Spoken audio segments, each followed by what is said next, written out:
Like the video, subscribe to the channel and press the bell icon for latest video updates. ਇਹ ਅੰਦੋਲਨ ਕਿਸਾਨਾਂ ਦਾ ਆਪਣਾ ਅੰਦੋਲਨ ਹੈ। ਹਾਂਜੀ, ਇਹਨਾਂ ਨੂੰ ਕਿਸਾਨਾਂ ਨੂੰ ਕਿਸੇ ਰਾਜਨੀਤਿਕ ਦਲ ਨੇ ਨਹੀਂ ਉਕਸਾਇਆ। ਹਾਂਜੀ, ਕਿਸਾਨਾਂ ਦੀ ਆਪਣੀ ਜੋ ਰੀਡਿੰਗ ਹੈ, ਇਹ ਜਿਹੜੇ ਕਾਨੂੰਨ ਲਿਆਂਦੇ ਗਏ ਨੇ ਉਹਨਾਂ ਦਾ ਮੰਤਵ ਜੋ ਹੈ ਉਸ ਦੇ ਬਾਰੇ ਉਹਨਾਂ ਦੀ ਆਪਣੀ ਸਮਝ ਜੋ ਹੈ ਉਸ ਦੇ ਵਿੱਚੋਂ ਪੈਦਾ ਹੋਇਆ ਕਿਸਾਨਾਂ ਦਾ ਨਿਰੋਲ ਕਿਸਾਨਾਂ ਦਾ ਅੰਦੋਲਨ ਹੈ। ਹਾਂਜੀ, ਜਿੱਥੋਂ ਤੱਕ ਦੂਜੇ ਵਿਰੋਧੀ ਦਲਾਂ ਦੀ ਹਮਾਇਤ ਦੀ ਗੱਲ ਹੈ, ਇਹ ਲੋਕਤੰਤਰ ਦੇ ਵਿੱਚ ਕੁਦਰਤੀ ਹੈ ਕਿ ਦੂਜੇ ਦਲ ਜੇ ਕਿਸਾਨਾਂ ਦੇ ਜਿਹੜਾ ਕੌਜ਼ ਨੂੰ ਜਾਇਜ਼ ਸਮਝਦੇ ਨੇ ਤੇ ਉਹ ਉਹਨਾਂ ਦੀ ਹਮਾਇਤ ਕਰਨਗੇ। ਦਰਸ਼ਕੋ, ਕਿਸਾਨੀ ਸਟਰਗਲ ਤੇ ਅਸੀਂ ਗੱਲਬਾਤ ਕਰ ਰਹੇ ਹੈਗੇ ਆ। ਤੁਹਾਨੂੰ ਪਤਾ ਹੈਗਾ ਸਰਕਾਰ ਚੁੱਪ ਕਰਕੇ ਕੰਨਾਂ ਤੋਂ ਜਿਵੇਂ ਸੁਣ ਨਹੀਂ ਰਿਹਾ ਹੈਗਾ ਮੋਦੀ ਗਵਰਨਮੈਂਟ ਨੂੰ, ਤੇ 40-41ਵਾਂ ਦਿਨ ਹੋ ਗਿਆ ਹੈਗਾ। ਅਜੇ ਵੀ ਕੋਈ ਇੰਨੀ ਠੰਡ ਦੇ ਬਾਵਜੂਦ ਬਾਰਿਸ਼ ਬੜੀ ਜ਼ਿਆਦਾ ਹੋ ਰਹੀ ਹੈਗੀ ਆ, ਬੜੀ ਵੱਡੀ ਕਿਸਾਨਾਂ ਨੂੰ ਦਿੱਕਤ ਹੈਗੀ ਆ।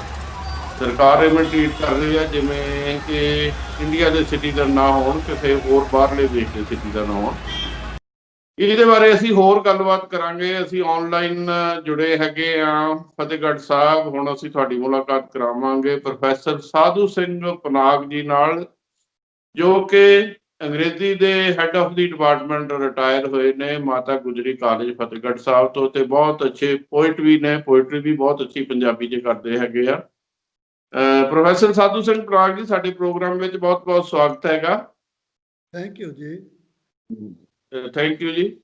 ਤੇ ਜਿਵੇਂ ਮੈਨੂੰ ਤੁਸੀਂ ਦੱਸਿਆ ਹੈਗਾ ਤੁਹਾਨੂੰ ਪੋਇਟਰੀ ਦਾ ਵੀ ਬਹੁਤ ਅੱਛਾ ਸ਼ੌਕ ਹੈਗਾ, ਤੁਸੀਂ ਪੰਜਾਬੀ 'ਚ ਬਹੁਤ ਅੱਛੀ ਪੋਇਟਰੀ ਲਿਖਦੇ ਹੈਗੇ। ਸਭ ਤੋਂ ਪਹਿਲਾਂ ਬਾਕੀ ਗੱਲਬਾਤ ਕਿਸਾਨੀ ਸਟਰਗਲ ਬਾਰੇ ਬਾਅਦ 'ਚ ਕਰਦੇ ਹੈਗੇ। ਸਾਡੇ ਦਰਸ਼ਕਾਂ ਨਾਲ ਕੁਝ ਕਿਸਾਨੀ ਸਟਰਗਲ ਬਾਰੇ ਜੋ ਤੁਸੀਂ ਸਤਰਾਂ ਲਿਖੀਆਂ ਹੈਗੀਆਂ ਉਹ ਸਾਡੇ ਦਰਸ਼ਕਾਂ ਨਾਲ ਜ਼ਰੂਰ ਸ਼ੇਅਰ ਕਰੋ। ਹਾਂਜੀ ਸਰ, ਇਸ ਸੰਘਰਸ਼ ਦੇ ਬਾਰੇ 'ਚ ਇੱਕ ਗਜ਼ਲ ਦੇ ਰੂਪ ਵਿੱਚ ਕੁਝ ਲਾਈਨਾਂ ਮੈਂ ਲਿਖੀਆਂ ਨੇ ਜੀ, ਉਹ ਮੈਂ ਤੁਹਾਡੇ ਨਾਲ ਸਾਂਝੀਆਂ ਕਰਨ ਲੱਗਿਆ। ਹਾਂਜੀ, ਲਿਖਿਆ, ਭਟਕ ਚੁੱਕੇ ਲੋਕਤੰਤਰ ਨੂੰ ਲੀਹ ਤੇ ਪਾਉਣ ਆਏ ਨੇ। ਹਾਂਜੀ, ਭਟਕ ਚੁੱਕੇ ਲੋਕਤੰਤਰ ਨੂੰ ਲੀਹ ਤੇ ਪਾਉਣ ਆਏ ਨੇ। ਇਹ ਅੰਨਦਾਤੇ ਅਕਲ ਹਾਕਮ ਨੂੰ ਅੱਜ ਸਿਖਾਉਣ ਆਏ ਨੇ। ਵਾਹ ਵਾਹ। ਭਟਕ ਚੁੱਕੇ ਲੋਕਤੰਤਰ ਨੂੰ ਲੀਹ ਤੇ ਪਾਉਣ ਆਏ ਨੇ। ਇਹ ਅੰਨਦਾਤੇ ਅਕਲ ਹਾਕਮ ਨੂੰ ਅੱਜ ਸਿਖਾਉਣ ਆਏ ਨੇ। ਬੁਰਜ ਹੰਕਾਰ ਦੇ ਜੋ ਅੰਬਰਾਂ ਨੂੰ ਛੋਹਣ ਸੀ ਲੱਗੇ। ਵਾਹ ਵਾਹ। ਬੁਰਜ ਹੰਕਾਰ ਦੇ ਜੋ ਅੰਬਰਾਂ ਨੂੰ ਛੋਹਣ ਸੀ ਲੱਗੇ। ਜੀ, ਉਹਨਾਂ ਦੀ ਔਕਾਤ ਅਸਲ ਦਿਖਾਉਣ ਆਏ ਨੇ। ਵਾਹ ਵਾਹ ਵਾਹ ਵਾਹ। ਬੁਰਜ ਹੰਕਾਰ ਦੇ ਜੋ ਅੰਬਰਾਂ ਨੂੰ ਛੋਹਣ ਸੀ ਲੱਗੇ। ਉਹਨਾਂ ਦੀ ਔਕਾਤ ਅਸਲ ਦਿਖਾਉਣ ਆਏ ਨੇ। ਜੀ, ਆਪ ਹੁਦਰੀ ਹਕੂਮਤ ਨੂੰ ਤਲੀ ਧਰ ਜਾਨ ਅੰਨਦਾਤੇ। ਜੀ, ਆਪ ਹੁਦਰੀ ਹਕੂਮਤ ਨੂੰ ਤਲੀ ਧਰ ਜਾਨ ਅੰਨਦਾਤੇ। ਲੋਕ ਤਾਕਤ ਸਰਬ ਉੱਤਮ ਹੈ, ਇਹ ਸਮਝਾਉਣ ਆਏ ਨੇ। ਵਾਹ ਵਾਹ ਵਾਹ। ਕਰਨ ਲਈ ਇਹਨਾਂ ਨੂੰ ਬਦਨਾਮ ਜੋ ਲਾਉਂਦੇ ਸੱਤਾਧਾਰੀ। ਜੀ, ਕਰਨ ਲਈ ਇਹਨਾਂ ਨੂੰ ਬਦਨਾਮ ਜੋ ਲਾਉਂਦੇ ਸੱਤਾਧਾਰੀ। ਇਹ ਸੂਰਜ ਸੱਚ ਦੇ ਇਲਜ਼ਾਮ ਉਹ ਝੁਠਲਾਉਣ ਆਏ ਨੇ। ਕਰਨ ਲਈ ਇਹਨਾਂ ਨੂੰ ਬਦਨਾਮ ਜੋ ਲਾਉਂਦੇ ਸੱਤਾਧਾਰੀ। ਇਹ ਸੂਰਜ ਸੱਚ ਦੇ ਇਲਜ਼ਾਮ ਉਹ ਝੁਠਲਾਉਣ ਆਏ ਨੇ। ਜਿਨ੍ਹਾਂ ਪੂੰਜੀ ਦੇ ਕਿਲਿਆਂ ਨੂੰ ਉਸਾਰਨ ਲੱਗਿਆ ਹਾਕਮ। ਜੀ ਜੀ ਜੀ। ਜਿਨ੍ਹਾਂ ਪੂੰਜੀ ਦੇ ਕਿਲਿਆਂ ਨੂੰ ਉਸਾਰਨ ਲੱਗਿਆ ਹਾਕਮ। ਉਹਨਾਂ ਦੇ ਕਿੰਗਰੇ ਉੱਚੇ ਇਹ ਮਿੱਥ ਕੇ ਢਾਉਣ ਆਏ ਨੇ। ਵਾਹ ਵਾਹ। ਜਿਨ੍ਹਾਂ ਪੂੰਜੀ ਦੇ ਕਿਲਿਆਂ ਨੂੰ ਉਸਾਰਨ ਲੱਗਿਆ ਹਾਕਮ। ਉਹਨਾਂ ਦੇ ਕਿੰਗਰੇ ਉੱਚੇ ਇਹ ਮਿੱਥ ਕੇ ਢਾਉਣ ਆਏ ਨੇ। ਹਾਂਜੀ ਹਕੂਮਤ ਜਿਸ ਨੂੰ ਚੁੱਭਦੀ ਹੈ ਹੋਂਦ ਧਰਤੀ ਦੇ ਪੁੱਤਾਂ ਦੀ। ਵਾਹ ਵਾਹ।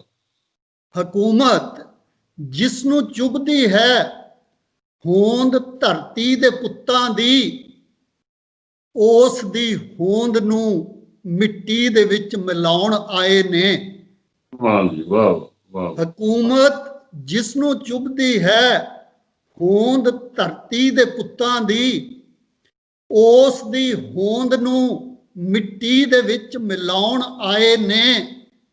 ਹਾਂਜੀ ਨਹੀਂ ਮੁੜਨਾ ਇਹਨਾਂ ਦਿੱਲੀ ਦੀ ਸਾਜ਼ਿਸ਼ ਨੂੰ ਬਿਨਾਂ ਕੁਚਲੇ। ਵਾਹ ਵਾਹ। ਨਹੀਂ ਮੁੜਨਾ ਇਹਨਾਂ ਦਿੱਲੀ ਦੀ ਸਾਜ਼ਿਸ਼ ਨੂੰ ਬਿਨਾਂ ਕੁਚਲੇ, ਜੋ ਆਪਣੀ ਮਿਟ ਰਹੀ ਹਸਤੀ ਨੂੰ ਚੱਲ ਬਚਾਉਣ ਆਏ ਨੇ।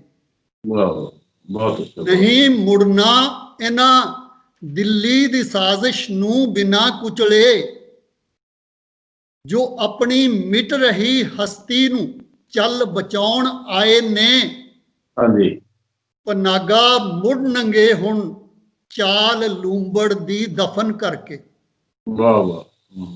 ਪਨਾਗਾ ਮੁੜ ਨੰਗੇ ਹੁਣ ਚਾਲ ਲੂੰਬੜ ਦੀ ਦਫਨ ਕਰਕੇ, ਕਸਮ ਖਾ ਸੱਚ ਲਈ ਲੇਖੇ ਜੋ ਜਾਨਾਂ ਲਾਉਣ ਆਏ ਨੇ।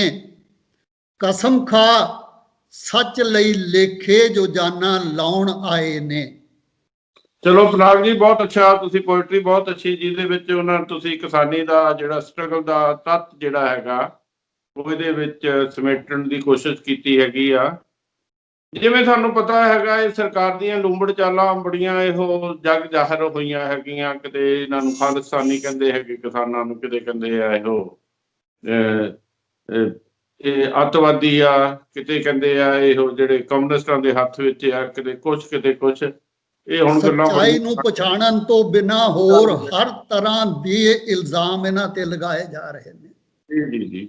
ਤੁਸੀਂ ਇਹ ਜਿਹੜੇ ਕਿਸਾਨ ਉੱਥੇ ਇਸ ਵੇਲੇ ਦਿੱਲੀ ਬੈਠੇ ਹੈਗੇ, ਇੰਨੀ 2-3 ਦਿਨ ਤੋਂ ਬਾਰਿਸ਼ ਵੀ ਬੜੀ ਹੋ ਰਹੀ ਹੈਗੀ ਆ, ਠੰਡ ਵੀ ਬੜੀ ਆ, ਤੇ ਟੈਂਪਰੇਚਰ ਵੀ ਲਗਭਗ 0 ਦੇ ਬਰਾਬਰ ਹੋ ਜਾਂਦਾ ਰਾਤ ਨੂੰ। ਇਹਦੇ ਬਾਰੇ ਜੋ ਦਿੱਲੀ ਕਿਸਾਨ, ਪਰ ਫਿਰ ਵੀ ਕਿਸਾਨਾਂ ਦੇ ਹੌਸਲੇ ਬੜੇ ਬੁਲੰਦ ਹੈਗੇ ਆ।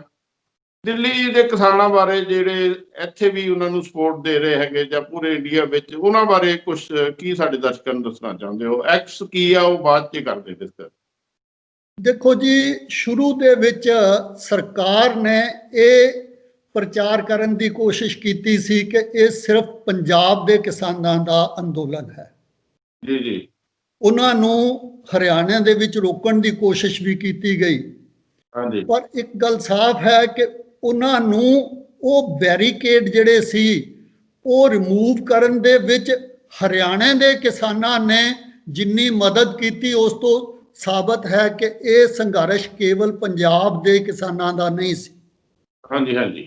ਤੇ ਹੁਣ ਜਿਉਂ-ਜਿਉਂ ਸਮਾਂ ਬੀਤ ਰਿਹਾ ਹੈ, ਕਿਉਂ ਬਾਕੀ ਦੂਜੇ ਜਿਹੜੇ ਪ੍ਰਾਂਤ ਨੇ ਉਹਨਾਂ ਤੋਂ ਵੀ ਕਿਸਾਨ ਬੜੇ ਭਾਰੀ ਗਿਣਤੀ ਦੇ ਵਿੱਚ ਇਸ ਦੇ ਵਿੱਚ ਸ਼ਾਮਲ ਹੋ ਰਹੇ ਨੇ। ਤੇ ਇਹ ਜਿਹੜਾ ਇਸ ਗੱਲ ਦਾ ਸਬੂਤ ਹੈ ਕਿ ਇਹ ਪੂਰੇ ਹਿੰਦੁਸਤਾਨ ਦੇ ਕਿਸਾਨ ਦਾ ਸੰਘਰਸ਼ ਹੈ, ਕੇਵਲ ਪੰਜਾਬ ਦਾ ਸੰਘਰਸ਼ ਨਹੀਂ ਹੈ। ਤੇ ਨਾ ਹੀ ਇਹ ਕਿਸੇ ਰਾਜਨੀਤਿਕ ਦਲ ਦਾ ਜਿਹੜਾ ਹੈਗਾ ਕਿਸਾਨਾਂ ਨੂੰ ਉਕਸਾ ਕੇ ਖੜਾ ਕੀਤਾ ਹੋਇਆ ਸੰਘਰਸ਼ ਹੈ। ਇਹ ਸੰਘਰਸ਼ ਜਿਹੜਾ ਹੈ ਇਹ ਕਿਸਾਨਾਂ ਦਾ ਆਪਣੀ ਹੋਂਦ ਨੂੰ ਬਚਾਉਣ ਦੇ ਲਈ ਸੰਘਰਸ਼ ਹੈ। ਹਾਂਜੀ ਹਾਂਜੀ। ਤੇ ਜਿਸ ਤਰ੍ਹਾਂ ਨਾਲ ਦੂਜੇ ਰਾਜਾਂ ਤੋਂ ਸੰਘਰਸ਼ ਦੇ ਵਿੱਚ ਸ਼ਾਮਲ ਆ ਰਹੇ ਕਿਸਾਨਾਂ ਨੂੰ ਰੋਕਣ ਦੀ ਕੋਸ਼ਿਸ਼ ਕੀਤੀ ਜਾ ਰਹੀ ਹੈ, ਹਾਂਜੀ, ਇਸ ਤੋਂ ਵੀ ਇਹ ਗੱਲ ਸਾਬਤ ਹੋ ਜਾਂਦੀ ਹੈ ਕਿ ਇਹ ਸੰਘਰਸ਼ ਕੇਵਲ ਪੰਜਾਬ ਦਾ ਸੰਘਰਸ਼ ਨਹੀਂ, ਇਸ ਦੇ ਵਿੱਚ ਪੂਰੇ ਹਿੰਦੁਸਤਾਨ ਦੇ ਕਿਸਾਨ ਜਿਹੜੇ ਨੇ ਉਹ ਸ਼ਾਮਲ ਨੇ। ਤੇ ਸਰਕਾਰ ਇਸ ਗੱਲ ਤੋਂ ਘਬਰਾਈ ਹੋਈ ਹੈ, ਉਹ ਝੂਠੀ ਵੀ ਪੈ ਗਈ ਹੈ। ਤੇ ਸਰਕਾਰ ਇਸ ਗੱਲ ਤੋਂ ਘਬਰਾਈ ਹੋਈ ਹੈ ਕਿ ਦਿਨ ਬ ਦਿਨ ਪੂਰੇ ਹਿੰਦੁਸਤਾਨ ਦਾ ਕਿਸਾਨ ਹੋਰ ਜ਼ਿਆਦਾ ਜਿਹੜਾ ਹੈ ਜ਼ੋਰ ਸ਼ੋਰ ਨਾਲ, ਉਤਸ਼ਾਹ ਨਾਲ ਇਸ ਸੰਘਰਸ਼ ਦੇ ਵਿੱਚ ਜਿਹੜਾ ਹੈ ਸਰਗਰਮ ਹੁੰਦਾ ਜਾ ਰਿਹਾ ਹੈ। ਹਾਂਜੀ, ਇਹਦੇ ਲਈ ਪਨਾਗ ਸਾਹਿਬ ਇੱਕ ਦੋ ਸਵਾਲ ਮੈਂ ਪਹਿਲਾਂ ਇਹਦੇ ਨਾਲ ਰਿਲੇਟਡ ਪੁੱਛ ਲਿਆ। ਇਹ ਕੱਲ ਪਰਸੋਂ ਹੀ ਜਿਹੜੇ ਬੀਜੇਪੀ ਦੇ ਲੀਡਰ ਸੀ ਉਹ ਪ੍ਰਧਾਨ ਮੰਤਰੀ ਮੋਦੀ ਸਾਹਿਬ ਨੂੰ ਮਿਲ ਕੇ ਆਏ ਦਿੱਲੀ, ਆ ਕੇ ਉਹਨਾਂ ਨੇ ਸਟੇਟਮੈਂਟ ਦਿੱਤੀਆਂ ਵੀ ਇਹ ਜਿਹੜੀ ਕਾਂਗਰਸ ਹੈਗੀ ਇਹਨਾਂ ਨੂੰ ਉਕਸਾ ਰਹੀ ਹੈਗੀ ਆ ਕਿਸਾਨਾਂ ਨੂੰ। ਹਾਲਾਂਕਿ ਜਿਹੜੇ ਕਿਸਾਨ ਆ, ਦੂਸਰਾ ਇਹ ਇਲਜ਼ਾਮ ਦਿੱਤਾ ਵੀ ਕੋਈ ਇਹਨਾਂ ਦਾ ਕੋਈ ਲੀਡਰ ਨਹੀਂ, ਇਹ ਲੀਡਰਹੀਣ ਮਤਲਬ ਦਿਸ਼ਾ ਵਿਦਆਊਟ ਦਿਸ਼ਾ ਤੋਂ ਇਹ ਜਿਹੜੇ ਕਿਸਾਨ ਸੰਘਰਸ਼ ਕਰ ਰਹੇ ਹੈਗੇ ਆ। ਜਦ ਕਿ ਕਿਸਾਨ ਉੱਥੇ ਕਿਸੇ ਪੋਲੀਟੀਕਲ ਬੁਲਾਰੇ ਨੂੰ ਕੋਈ ਇਦਾਂ ਦੀ ਕਿਸੇ ਨੂੰ ਆਪਣਾ ਉਹ ਝੰਡਾ ਨਹੀਂ ਯੂਜ਼ ਕਰਨ ਦਿੰਦੇ, ਜਾਂ ਈਵਨ ਸਟੇਜ ਤੇ ਬੋਲਣ ਵੀ ਨਹੀਂ ਦਿੰਦੇ। ਇਹਦੇ ਈਵਨ ਮੋਦੀ ਸਾਹਿਬ ਵੀ ਕਹਿ ਰਹੇ ਆ ਵੀ ਇਹ ਪਾਰਟੀਆਂ ਜਿਹੜੀਆਂ ਦੂਸਰੀਆਂ ਪੋਲੀਟੀਕਲ ਪਾਰਟੀਆਂ ਉਹ ਇਹਨਾਂ ਨੂੰ ਭਰਮਾ ਰਹੀਆਂ ਹੈਗੀਆਂ। ਇਹਦੇ ਬਾਰੇ ਕੀ ਵਿਚਾਰ ਹੈ? ਇਹ ਕਿਸਾਨਾਂ ਦਾ ਸਮੁੱਚਾ ਅੰਦੋਲਨ ਹੈ, ਕੋਈ ਕਿਸੇ ਪਾਰਟੀ ਦੀ ਬੈਕਿੰਗ ਲੱਗਦੀ? ਇਹ ਅੰਦੋਲਨ ਕਿਸਾਨਾਂ ਦਾ ਆਪਣਾ ਅੰਦੋਲਨ ਹੈ। ਹਾਂਜੀ, ਇਹਨਾਂ ਨੂੰ ਕਿਸਾਨਾਂ ਨੂੰ ਕਿਸੇ ਰਾਜਨੀਤਿਕ ਦਲ ਨੇ ਨਹੀਂ ਉਕਸਾਇਆ। ਹਾਂਜੀ, ਕਿਸਾਨਾਂ ਦੀ ਆਪਣੀ ਜੋ ਰੀਡਿੰਗ ਹੈ, ਇਹ ਜਿਹੜੇ ਕਾਨੂੰਨ ਲਿਆਂਦੇ ਗਏ ਨੇ ਉਹਨਾਂ ਦਾ ਮੰਤਵ ਜੋ ਹੈ, ਉਸ ਦੇ ਬਾਰੇ ਉਹਨਾਂ ਦੀ ਆਪਣੀ ਸਮਝ ਜੋ ਹੈ, ਉਸ ਦੇ ਵਿੱਚੋਂ ਪੈਦਾ ਹੋਇਆ ਕਿਸਾਨਾਂ ਦਾ ਨਿਰੋਲ ਕਿਸਾਨਾਂ ਦਾ ਅੰਦੋਲਨ ਹੈ। ਜਿੱਥੋਂ ਤੱਕ ਦੂਜੇ ਵਿਰੋਧੀ ਦਲਾਂ ਦੀ ਹਮਾਇਤ ਦੀ ਗੱਲ ਹੈ, ਇਹ ਲੋਕਤੰਤਰ ਦੇ ਵਿੱਚ ਕੁਦਰਤੀ ਹੈ ਕਿ ਦੂਜੇ ਦਲ ਜੇ ਕਿਸਾਨਾਂ ਦੇ ਜਿਹੜਾ ਕੌਜ਼ ਨੂੰ ਜਾਇਜ਼ ਸਮਝਦੇ ਨੇ ਤੇ ਉਹ ਉਹਨਾਂ ਦੀ ਹਮਾਇਤ ਕਰਨਗੇ। ਤੇ ਭਾਜਪਾ ਨੂੰ ਛੱਡ ਕੇ ਬਾਕੀ ਦੇ ਸਾਰੇ ਜਿਹੜੇ ਦਲ ਨੇ ਉਹਨਾਂ ਦੀ ਅੰਦਰੋਂ ਹਮਦਰਦੀ ਇਸ ਦੇ ਨਾਲ ਹੈ, ਉਹ ਇਸ ਦੀ ਹਮਾਇਤ ਕਰ ਰਹੇ ਨੇ, ਇਸ ਦੇ ਵਿੱਚ ਕੋਈ ਸ਼ੱਕ ਨਹੀਂ। ਪਰ ਇਹ ਕਹਿਣਾ ਕਿ ਉਹਨਾਂ ਨੇ ਕਿਸਾਨਾਂ ਨੂੰ ਭਰਮਾਇਆ ਹੈ ਜਾਂ ਉਕਸਾਇਆ ਹੈ ਅੰਦੋਲਨ ਕਰਨ ਦੇ ਲਈ, ਇਹ ਬਿਲਕੁਲ ਗਲਤ ਹੈ। ਔਰ ਕਿਸਾਨਾਂ ਦੀ ਜੋ ਨੀਤੀ ਚੱਲ ਰਹੀ ਹੈ ਕਿ ਉਹ ਕਿਸੇ ਰਾਜਨੀਤਿਕ ਦਲ ਨੂੰ ਅੱਗੇ ਹੋ ਕੇ ਸਟੇਜ ਸੰਭਾਲਣ ਦਾ ਕੋਈ ਮੌਕਾ ਨਹੀਂ ਦੇ ਰਹੇ। ਇਹ ਬਿਲਕੁਲ ਸਪਸ਼ਟ ਹੋ ਜਾਂਦਾ ਹੈ ਕਿ ਕਿਸਾਨ ਇਸ ਨੂੰ ਨਿਰੋਲ ਕਿਸਾਨਾਂ ਦਾ ਅੰਦੋਲਨ ਰੱਖਣਾ ਚਾਹੁੰਦੇ ਨੇ। ਇਹਦੇ ਵਿੱਚ ਉਹ ਕਿਸੇ ਵੀ ਰਾਜਨੀਤਿਕ ਦਲ ਨੂੰ ਇਹਦਾ ਫਾਇਦਾ ਉਠਾਉਣ ਦੀ ਜਾਂ ਇਹ ਇਲਜ਼ਾਮ ਲਾਉਣ ਦੀ ਕਿ ਇਹ ਇਸ ਦਲ ਦਾ ਇਸ ਦਲ ਦਾ ਅੰਦੋਲਨ ਹੈ, ਇਹ ਮੌਕਾ ਉਹ ਬਿਲਕੁਲ ਨਹੀਂ ਦੇਣਾ ਚਾਹੁੰਦੇ। ਇਹ ਨਿਰੋਲ ਕਿਸਾਨਾਂ ਦਾ ਅੰਦੋਲਨ ਹੈ। ਇੱਕ ਗੱਲ ਮੈਨੂੰ ਦੱਸੋ, ਤੁਸੀਂ ਇਹ ਐਕਸ ਵੀ ਪੜ੍ਹੇ ਹੈਗੇ ਆ, ਐਕਸ ਪੜ੍ਹ ਕੇ ਪਤਾ ਲੱਗ ਜਾਂਦਾ ਹੈਗਾ ਮੋਦੀ ਸਾਹਿਬ ਸਰਕਾਰ ਨੇ ਜਾਂ ਈਵਨ ਪ੍ਰਾਈਮ ਮਿਨਿਸਟਰ ਮੋਦੀ ਦਾ ਫਾਈਨਲ ਪ੍ਰਧਾਨ ਮੰਤਰੀ ਤਾਂ ਉਹ ਹੀ ਆ। ਇਹਦੇ ਪਿੱਛੇ ਜੋ ਮੋਦੀ ਸਾਹਿਬ ਬਾਰ-ਬਾਰ ਕਹਿ ਰਹੇ ਹੈਗੇ ਆ, ਇਹਨਾਂ ਦੀ ਮਨਸ਼ਾ ਵਾਕਿਆ ਕਿਸਾਨਾਂ ਨੂੰ ਫਾਇਦਾ ਕਰਨ ਦੀ ਆ ਜਾਂ ਕਿ ਕਾਰਪੋਰੇਟਸ ਨੂੰ ਫਾਇਦਾ ਕਰਨ ਦੀ ਹੈ? ਕੀ ਤੁਸੀਂ ਐਕਸ ਪੜ੍ਹ ਕੇ ਤੁਹਾਨੂੰ ਮੈਂ ਤਿੰਨੇ ਐਕਟਸ ਜਿਹੜੇ ਨੇ ਉਹਨਾਂ ਦੀ ਟੈਕਸਟ ਨੂੰ ਬੜੇ ਧਿਆਨ ਨਾਲ ਪੜ੍ਹਿਆ। ਅੱਛਾ ਜੀ। ਤੇ ਮੈਂ ਇਸ ਸਿੱਟੇ ਤੇ ਪਹੁੰਚਿਆ ਕਿ ਇਹ ਤਿੰਨੋਂ ਹੀ ਕਾਨੂੰਨ ਜਿਹੜੇ ਨੇ, ਇਹਨਾਂ ਦਾ ਮਕਸਦ ਕਿਸਾਨ ਨੂੰ ਫਾਇਦਾ ਪਹੁੰਚਾਉਣਾ ਬਿਲਕੁਲ ਵੀ ਨਹੀਂ।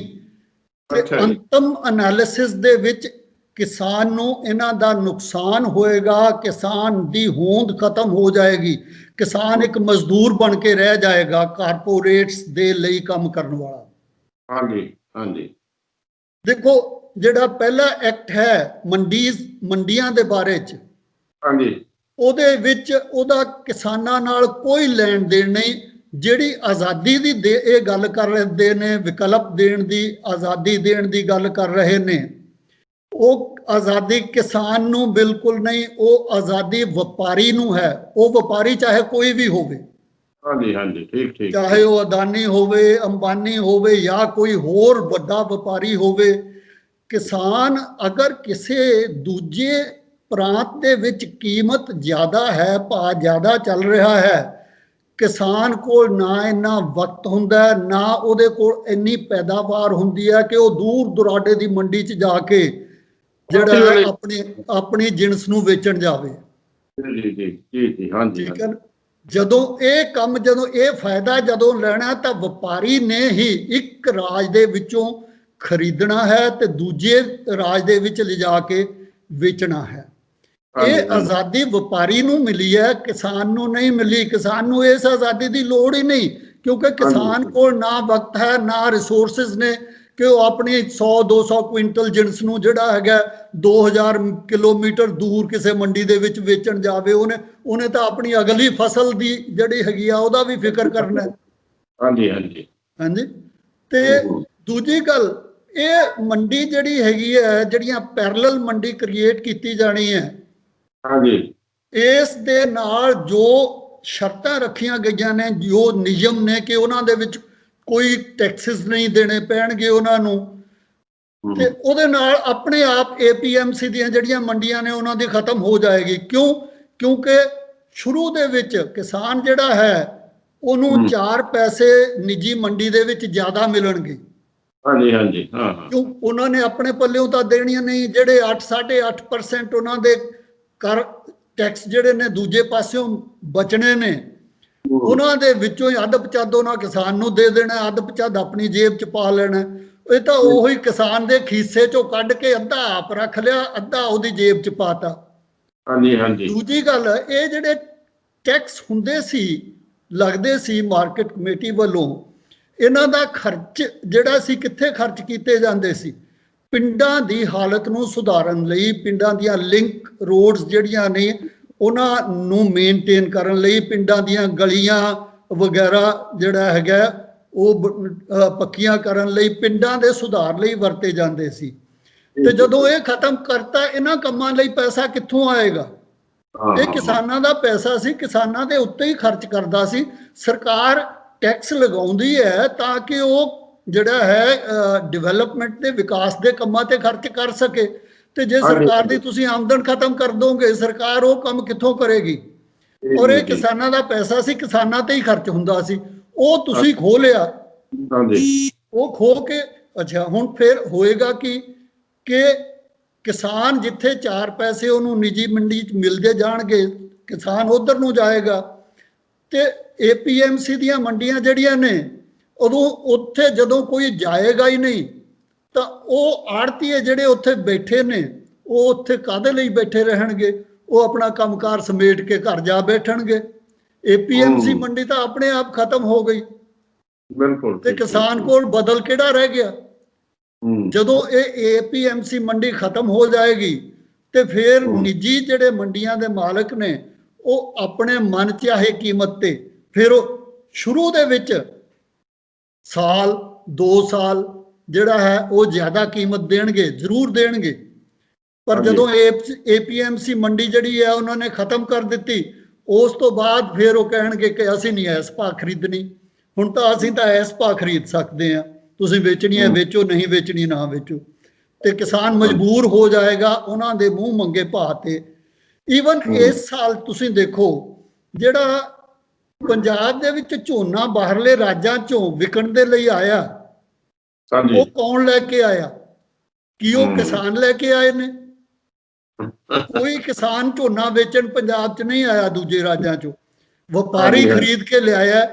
ਵਪਾਰੀ ਨੇ ਜਿਹੜਾ ਹੈ ਲਾਭ ਉਠਾਉਣ ਦੀ ਕੋਸ਼ਿਸ਼ ਕੀਤੀ ਹੈ, ਕਿਸਾਨ ਤਾਂ ਕੋਈ ਨਹੀਂ ਲੈ ਕੇ ਆਇਆ। ਜੀ ਹਾਂਜੀ ਹਾਂਜੀ ਹਾਂਜੀ। ਤੇ ਦੂਜੀ ਗੱਲ, ਇਹ ਵਿਚੌਲੀਆਂ ਦਾ ਜਿਹੜਾ ਰੌਲਾ ਪਾਈ ਜਾਂਦੇ ਨੇ ਨਾ, ਮਿਡਲਮੈਨ ਦਾ, ਵਿਚੌਲੀਆਂ ਦਾ, ਇਹ ਕੋਈ ਨਹੀਂ ਦੱਸਦਾ ਕਿ ਇੱਥੇ ਕਿਹੜਾ ਵਿਚੌਲੀਓ ਹੈ।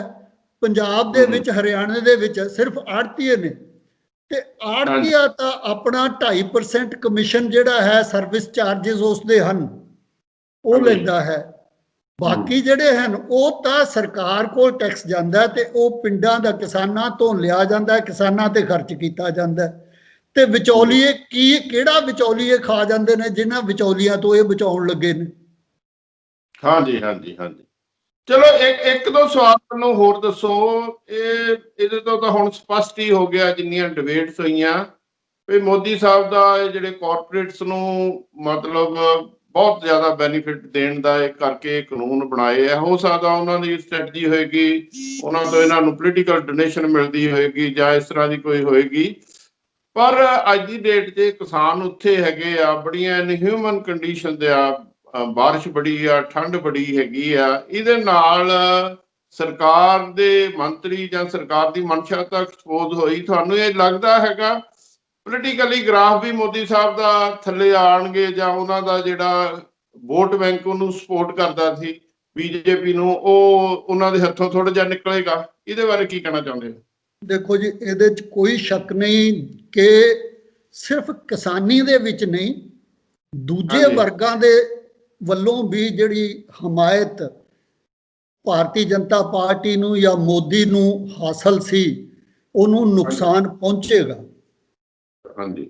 ਕਿਸਾਨ ਜਿਹੜਾ ਹੈ, ਸਹੀ ਅਰਥਾਂ ਦੇ ਵਿੱਚ ਜਿਹੜਾ ਕਿਸਾਨ ਹੈ, ਉਹ ਇਸ ਤੋਂ ਬਾਅਦ ਕਦੇ ਵੀ ਭਾਰਤੀ ਜਨਤਾ ਪਾਰਟੀ ਦੇ ਹੱਕ ਵਿੱਚ ਨਹੀਂ ਭੁਗਤੇਗਾ। ਬਿਲਕੁਲ ਠੀਕ ਇਸ ਦੀ ਬਹੁਤ ਭਾਰੀ ਕੀਮਤ ਭਾਰਤੀ ਜਨਤਾ ਪਾਰਟੀ ਨੂੰ ਉਤਾਰਨੀ ਪਏਗੀ।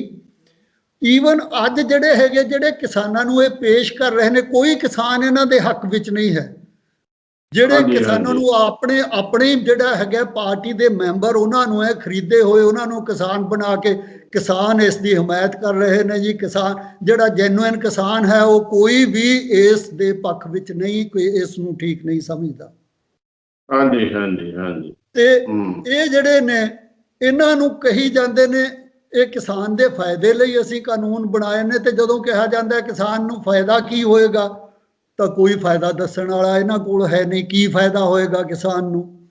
ਤੇ ਕਿਸਾਨ ਤਾਂ ਬਿਲਕੁਲ ਜਿਹੜਾ ਹੈਗਾ, ਉਹਦੀਆਂ ਅੱਖਾਂ ਖੁੱਲ ਗਈਆਂ ਨੇ। ਉਹ ਇਹਨਾਂ ਦੇ ਮਨਸੂਬਿਆਂ ਨੂੰ ਸਮਝ ਗਿਆ ਹੈ, ਕਿਉਂਕਿ ਇਹਨਾਂ ਦੇ ਮਨਸੂਬੇ ਜਿਹੜੇ ਨੇ ਉਹ ਇਹ ਨੇ ਕਿ ਖੇਤੀਬਾੜੀ ਜਿਹੜੀ ਹੈ ਇਹ ਬੜੇ ਬੜੇ ਕਾਰਪੋਰੇਟਸ ਦੇ ਹਵਾਲੇ ਕੀਤੀ ਜਾਏ, ਜਿਹੜੇ ਇਹਦੇ ਵਿੱਚ ਇਨਵੈਸਟਮੈਂਟ ਕਰਕੇ ਜਿਹੜਾ ਹੈ ਹਜ਼ਾਰਾਂ ਏਕੜ ਦੇ ਫਾਰਮ ਬਣਾ ਕੇ ਉਹਨਾਂ ਨੂੰ ਫਿਰ ਪੂਰੇ ਮੈਕਨਾਈਜ਼ਡ ਤਰੀਕੇ ਨਾਲ ਉਹਨਾਂ ਫਾਰਮਾਂ ਨੂੰ ਚਲਾਉਣ, ਤੇ ਕਿਸਾਨ ਜਿਹੜੇ ਅੱਜ ਆਪਣੇ ਮਾਲਕ ਆਪ ਨੇ, ਉਹਨਾਂ ਨੂੰ ਸ਼ਹਿਰਾਂ ਦੇ ਵਿੱਚ ਜਿਹੜਾ ਮਜ਼ਦੂਰੀ ਕਰਨ ਦੇ ਲਈ ਜਾਂ ਆਪਣੇ ਹੀ ਖੇਤਾਂ ਦੇ ਤੌਰ ਤੇ ਮਜ਼ਦੂਰ ਦੀ ਹੈਸੀਅਤ ਵਿੱਚ ਕੰਮ ਕਰਨ ਦੇ ਲਈ ਮਜਬੂਰ ਕਰ ਦਿੱਤਾ ਜਾਵੇ। ਇਹ ਦੁਨੀਆ ਭਰ ਦੇ ਵਿੱਚ ਇਹ ਡਿਜ਼ਾਈਨ ਹੈ ਜਿਹੜਾ ਇਹ ਲੈ ਕੇ ਚੱਲ ਰਹੇ ਨੇ। ਹਾਂਜੀ ਹਾਂਜੀ ਹਾਂਜੀ। ਇਹਦਾ ਤੁਹਾਨੂੰ ਕੀ ਲੱਗਦਾ ਕੀ ਹੱਲ ਨਿਕਲ ਸਕਦਾ ਹੈਗਾ? ਇੱਕ ਪਾਸੇ ਗਵਰਨਮੈਂਟ ਵੀ ਆਪਣੇ ਸਟੈਂਡ ਤੇ ਅੜੀ ਹੋ, ਕਿਸਾਨ ਵੀ ਅੜੀ ਹੋ ਹੈਗੀ ਆ, ਇਹ ਐਜੀਟੇਸ਼ਨ ਚੱਲੇਗੀ ਕਿ ਜਾਂ ਕਿਤੇ ਕੋਈ ਇੱਕ ਪੁਆਇੰਟ ਆਫ ਕੰਸੈਂਸਸ ਬਣ ਸਕਦਾ? ਕਿਵੇਂ ਬਣ ਸਕਦਾ ਕੁਝ? ਇਹਦੇ ਬਾਰੇ ਤੁਹਾਡੀ ਜੱਜਮੈਂਟ ਹੈ?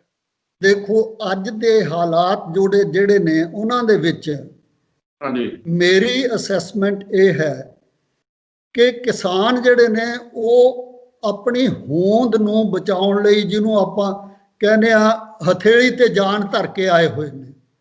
ਹਾਂਜੀ ਹਾਂਜੀ। ਉਹ ਕਿਸੇ ਵੀ ਕੀਮਤ ਤੇ ਇਹਨਾਂ ਕਾਨੂੰਨਾਂ ਨੂੰ ਖਤਮ ਕਰਵਾਏ ਤੋਂ ਬਿਨਾ ਵਾਪਸ ਨਹੀਂ ਜਾਣ। ਤੇ ਸਰਕਾਰ ਦੂਜੇ ਪਾਸੇ, ਸਰਕਾਰ ਵੀ ਆਪਣੀ ਅੜੀ ਤੇ ਅੜੀ ਹੋਈ ਹੈ। ਉਹ ਕਿਸੇ ਵੀ ਹੱਦ ਤੱਕ ਇਸ ਅੰਦੋਲਨ ਨੂੰ ਕੁਚਲਣ ਦੇ ਲਈ ਕਿਸੇ ਵੀ ਹੱਦ ਤੱਕ ਜਾ ਸਕਦੀ ਹੈ। ਕਿਸਾਨਾਂ ਦੇ ਅੰਦੋਲਨ ਦੇ ਵਿੱਚ ਸਭ ਤੋਂ ਜਿਹੜੀ ਵਧੀਆ ਚੀਜ਼ ਹੈ ਅੱਜ ਤੱਕ ਕਾਮਯਾਬੀ ਨਾਲ ਉਹਨਾਂ ਨੇ ਕੀਤੀ ਹੈ ਕਿ ਉਹਨਾਂ ਨੇ ਹਿੰਸਾ ਦਾ ਰਾਹ ਬਿਲਕੁਲ ਨਹੀਂ ਅਪਣਾਇਆ। ਹਾਂ, ਬਹੁਤ ਅੱਛੀ ਗੱਲ। ਹਾਂਜੀ ਹਾਂਜੀ। ਉਹਨਾਂ ਨੇ ਕਦੇ ਕਿਸੇ ਤੇ ਹੱਥ ਨਹੀਂ ਉਠਾਇਆ। ਕੋਈ ਜਿਹੜੀ ਹੈ ਨਿੱਜੀ ਜਾਂ ਸਰਕਾਰੀ ਪ੍ਰਾਪਰਟੀ ਦਾ ਕੋਈ ਨੁਕਸਾਨ ਨਹੀਂ ਕੀਤਾ। ਉਹ ਆਪਣੇ ਉੱਤੇ ਚੱਲ ਰਹੇ ਨੇ। ਜੋ ਵੀ ਹੈ ਮੁਸੀਬਤ, ਦੁੱਖ, ਕਸ਼ਟ, ਦੇਖੋ ਇੰਨੀ ਠੰਡ ਦੇ ਵਿੱਚ ਇਹ ਜਿਹੜਾ ਮੈਨੂੰ ਹੈਰਾਨੀ ਆਉਂਦੀ ਹੈ ਉਹਨਾਂ ਗੱਲਾਂ ਤੇ, ਉਹਨਾਂ ਲੋਕਾਂ ਦੀ ਅਕਲ ਦੇ ਉੱਤੇ ਜਿਹੜੇ ਕਹਿ ਦਿੰਦੇ ਨੇ ਇਹ ਤਾਂ ਪਿਕਨਿਕ ਮਨਾਉਣ ਆਏ ਹੋਏ ਨੇ ਜੀ। ਤੁਸੀਂ ਇੱਕ ਦਿਨ ਇੱਕ ਰਾਤ ਜਿਹੜਾ ਹੈਗਾ ਬਹਿ ਕੇ ਦੇਖੋ, ਉੱਥੇ ਕੱਟ ਕੇ ਦੇਖੋ, ਪਿਕਨਿਕ ਮਨਾ ਕੇ ਦੇਖੋ, ਤੁਹਾਨੂੰ ਖੁੱਲਾ ਖਾਣ ਨੂੰ ਮਿਲੇਗਾ। ਖੁੱਲਾ ਜੋ ਮਰਜ਼ੀ ਕਰਿਓ ਤੁਸੀਂ ਇੱਕ ਰਾਤ ਕੱਟ ਕੇ। ਹਾਂਜੀ, ਮੁਫਤ ਦਾ ਰੋਟੀ ਪਾਣੀ ਖਾਣਾ ਮਿਲੇਗਾ, ਜਾਓ ਪਿਕਨਿਕ ਮਨਾਓ ਜਿਹੜੇ ਕਹਿੰਦੇ ਆ। ਬਿਲਕੁਲ ਜੀ, ਪਿਕਨਿਕ ਜਿਹੜਾ ਹੈਗਾ, ਇਹ ਜਿਹੜੀਆਂ ਨਿਤ ਮੌਤਾਂ ਹੋ ਰਹੀਆਂ ਨੇ ਇਹਨਾਂ ਨੂੰ ਇਹ ਪਿਕਨਿਕ ਮਨਾਉਣਾ ਕਹਿੰਦੇ ਨੇ। ਇਹ ਜਿਹੜੀ ਹੈ ਮੇਰੀ ਸਮਝ ਤੋਂ ਬਾਹਰ ਹੈ। ਹਰ ਤਰ੍ਹਾਂ ਦਾ ਇਲਜ਼ਾਮ ਜਿਹੜਾ ਉਹਨਾਂ ਦੇ ਉੱਤੇ ਲਾਇਆ ਜਾ ਰਿਹਾ ਹੈ। ਮੈਂ ਜਿਹੜਾ ਹੈਗਾ, ਮੈਂ ਜਿਹੜੇ ਲਫ਼ਜ਼ ਵਰਤੇ ਜਾਂਦੇ ਨੇ ਨਾ ਕਈ ਲੋਕਾਂ ਵੱਲੋਂ, ਉਹ ਮੈਂ ਜਿਹੜਾ ਹੈਗਾ ਮੈਂ ਤਾਂ ਇੱਥੇ ਰਿਪੀਟ ਕਰਦਿਆਂ ਵੀ ਮੈਨੂੰ ਸ਼ਰਮ ਆਉਂਦੀ ਹੈ। ਜਿਹੜੀਆਂ ਸਾਡੇ ਬਜ਼ੁਰਗ ਔਰ ਸਾਡੇ ਜਿਹੜੀਆਂ ਹੈਗੀਆਂ ਮਾਵਾਂ ਭੈਣਾਂ, ਜਿਹੜੀਆਂ ਉੱਤੇ ਬੈਠੀਆਂ ਨੇ, ਹਾਂਜੀ। ਹਮ, ਉਹਨਾਂ ਦੇ ਲਈ ਜੋ ਲਫ਼ਜ਼ ਵਰਤੇ ਜਾਂਦੇ ਨੇ, ਹਾਂਜੀ ਇੱਕ ਹਰਿਆਣੇ ਦੀ ਭੈਣ ਦਾ ਮੈਂ ਫੇਸਬੁੱਕ ਤੇ ਵੀਡੀਓ ਦੇਖਿਆ ਸੀ, ਹਾਂਜੀ ਹਾਂਜੀ, ਉਹਨੇ ਕਾਫੀ ਲਾਹਨਤ ਪਾਈ ਆ। ਪਾਈਆਂ ਨੇ ਵੀ ਤੁਹਾਨੂੰ ਸ਼ਰਮ ਆਉਣੀ ਚਾਹੀਦੀ ਹੈ ਕਿ ਤੁਸੀਂ ਇਹਨਾਂ ਦੇ ਬਾਰੇ ਇਹ ਲਫ਼ਜ਼ ਯੂਜ਼ ਕਰ ਰਹੇ ਹੋ। ਹਮ, ਹਾਂਜੀ ਹਾਂਜੀ ਹਾਂਜੀ। ਸੋ ਅਖੀਰ ਵਿੱਚ ਇੱਕ ਵਾਰੀ ਮੋਦੀ ਸਾਹਿਬ ਨੂੰ ਪਨਾਗ ਸਾਹਿਬ ਅਪੀਲ ਕਰ ਦਿਓ, ਬਹੁਤ ਵੱਡਾ ਦਿਲ ਦਿਖਾ ਲੈਣ, ਇਹੋ ਕਿਸੇ ਤਰੀਕੇ ਨਾਲ ਬਿੱਲ ਜਿਹੜੇ ਹੈਗੇ ਆ ਕੈਂਸਲ ਕਰਕੇ ਜੋ ਕਿਸਾਨ ਚਾਹੁੰਦੇ ਉਸ ਤਰੀਕੇ ਨਾਲ ਇਹਨਾਂ ਨੂੰ ਰਿਵਾਈਜ਼ ਤਰੀਕੇ ਨਾਲ ਬਿੱਲ ਬਣਾ ਦੇਣ, ਤੇ ਪ੍ਰਾਈਮ ਮੈਂ ਮਿਨਿਸਟਰ ਮੋਦੀ ਦਾ ਸਾਹਿਬ ਨੂੰ ਇੱਕ ਅਪੀਲ ਕਰਦੇ ਜ਼ਰੂਰ ਆਪ। ਮੋਦੀ ਸਾਹਿਬ ਨੂੰ ਮੈਂ ਇਹ ਬੇਨਤੀ ਕਰਦਾ ਕਿ ਇਹਨਾਂ ਨੂੰ ਕਿਸਾਨਾਂ, ਉਹ ਦੂਰ ਦੂਰ ਜਾ ਕੇ ਆਪਣੇ ਚੁਣੇ ਹੋਏ ਕਿਸਾਨਾਂ ਨਾਲ ਗੱਲ ਕਰ ਸਕਦੇ ਨੇ। ਉਹ 40 ਦਿਨ ਹੋ ਗਏ ਜਿਹੜੇ ਦਿੱਲੀ ਦੇ ਬਾਰਡਰ ਤੇ ਕਿਸਾਨ ਆਏ ਬੈਠੇ ਨੇ, ਉਹਨਾਂ ਕੋਲ ਆ ਕੇ ਉਹਨਾਂ ਨਾਲ ਗੱਲ ਕਰਨ ਦਾ ਵੀ ਟਾਈਮ ਨਹੀਂ ਹੈ। ਉਹ ਇੰਨੇ ਬੇਦਰਦ, ਇੰਨੇ ਪੱਥਰ ਦਿਲ ਹੋ ਗਏ ਨੇ ਕਿ ਲੋਕ ਉੱਥੇ ਮਰ ਰਹੇ ਨੇ, ਠੰਡ ਦੇ ਵਿੱਚ ਜਿਹੜਾ ਹੈਗਾ ਠੁਰ ਠੁਰ ਕਰਦੇ ਕੰਬ ਰਹੇ, ਰਾਤਾਂ ਕੱਢ ਰਹੇ ਨੇ। ਤੇ ਉਹਨਾਂ ਨੂੰ ਇੰਨੀ ਹਮਦਰਦੀ ਆਪਣੇ ਨਾਗਰਿਕਾਂ ਨਾਲ, ਆਪਣੇ ਕਿਸਾਨਾਂ ਨਾਲ ਨਹੀਂ ਕਿ ਉਹ ਉਹਨਾਂ ਕੋਲ ਆ ਕੇ ਉਹਨਾਂ ਨਾਲ ਗੱਲ ਵੀ ਕਰ ਸਕਣ। ਮੇਰੀ ਉਹਨਾਂ ਨੂੰ ਇਹੋ ਹੀ ਅਪੀਲ ਹੈ ਕਿ ਉਹ ਛੇਤੀ ਤੋਂ ਛੇਤੀ ਇਹ ਜਿਹੜੇ ਕਾਨੂੰਨ ਬਣਾਏ ਨੇ ਇਹਨਾਂ ਨੂੰ ਰਿਪੀਲ ਕਰਕੇ, ਜਿਹੜਾ ਅਗਰ ਕੋਈ ਕਿਸਾਨਾਂ ਦਾ ਫਾਇਦਾ ਕਰਨ ਦੇ ਲਈ ਕੋਈ ਕਾਨੂੰਨ ਬਣਾਉਣ ਦੀ ਲੋੜ ਹੈ ਤਾਂ ਉਹ ਕਿਸਾਨਾਂ ਦੀ ਰਾਏ ਮਸ਼ਵਰਾ ਉਹਨਾਂ ਦਾ ਲੈ ਕੇ, ਉਹਨਾਂ ਦੀ ਸਲਾਹ ਦੇ ਨਾਲ ਦੁਬਾਰਾ ਤੋਂ ਕਾਨੂੰਨ ਬਣਾ ਸਕਦੇ ਨੇ। ਪਰ ਇਹ ਕਾਨੂੰਨ ਜਿਨ੍ਹਾਂ ਦੇ ਵਿੱਚ ਉਹ ਆਪ 90-95% ਮੰਨਦੇ ਨੇ ਕਿ ਇਹ ਨਾਕਸ ਹਨ, ਨੁਕਸਦਾਰ ਹਨ, ਇਹਨਾਂ ਦੇ ਵਿੱਚ ਸੁਧਾਰ ਕਰਨ ਦੀ ਲੋੜ ਹੈ। ਜਿਹੜਾ ਕਾਨੂੰਨ 90% 95% ਗਲਤ ਹੈ, ਉਸ ਨੂੰ ਵਾਪਸ ਲੈਣ ਦੇ ਵਿੱਚ ਕੀ ਹਰਜ ਹੈ, ਮੈਨੂੰ ਸਮਝ ਨਹੀਂ ਆਉਂਦੀ। ਉਹਨੂੰ 90-95% ਜਿਹੜੀਆਂ ਉਹਦੇ ਚ ਸੋਧਾਂ ਕਰਨ ਦੀ ਬਜਾਏ ਉਹਨੂੰ ਖਤਮ ਕਰਕੇ ਦੁਬਾਰਾ ਨਵੇਂ ਸਿਰੇ ਤੋਂ ਬਣਾ ਲਓ। ਹਾਂਜੀ ਹਾਂਜੀ ਹਾਂਜੀ। ਜੋ ਆਪਾਂ ਆਸ ਕਰਦੇ ਹੈਗੇ ਆ ਮੋਦੀ ਸਰਕਾਰ ਇਹਦੇ ਬਾਰੇ ਕੁਝ ਖਾਸ ਇਨੀਸ਼ੀਏਟਿਵ ਲਏਗੀ। ਬਾਕੀ ਸਾਧੂ ਸਿੰਘ ਪਨਾਗ ਜੀ, ਤੁਸੀਂ ਫਤਿਹਗੜ੍ਹ ਸਾਹਿਬ ਤੋਂ ਸਾਡੇ ਨਾਲ ਜੁੜੇ, ਬਹੁਤ ਅੱਛਾ। ਤੁਸੀਂ ਪੋਇਟਿਕ ਵੇ ਨਾਲ ਵੀ ਆਪਣੇ ਵਿਚਾਰ ਪੇਸ਼ ਕੀਤੇ ਤੇ ਆਪਣੇ ਤੁਸੀਂ ਵੱਖ-ਵੱਖ ਇਸ਼ੂ ਤੇ ਆਪਣੇ ਕਮੈਂਟਸ ਵੀ ਦਿੱਤੇ। ਬਹੁਤ ਬਹੁਤ ਮਿਹਰਬਾਨੀ, ਧੰਨਵਾਦ, ਥੈਂਕ ਯੂ ਵੈਰੀ ਮਚ ਜੀ। ਤੁਸੀਂ ਮੈਨੂੰ ਆਪਣੇ ਜਜ਼ਬਾਤ ਜਿਹੜੇ ਨੇ ਉਹ ਸਾਂਝੇ ਕਰਨ ਦਾ ਮੌਕਾ ਦਿੱਤਾ। ਬਹੁਤ ਬਹੁਤ thank you thank you thank you.